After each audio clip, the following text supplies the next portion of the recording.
Hello বন্ধুরা, শুভ দুপুর।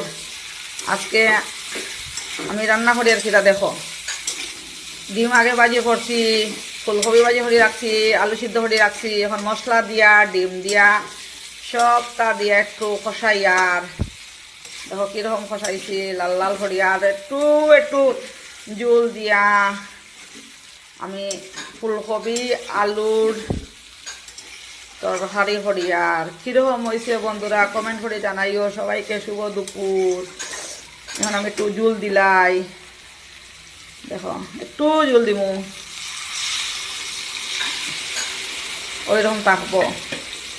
মাখা মাখা হরিয়া বানাইমু।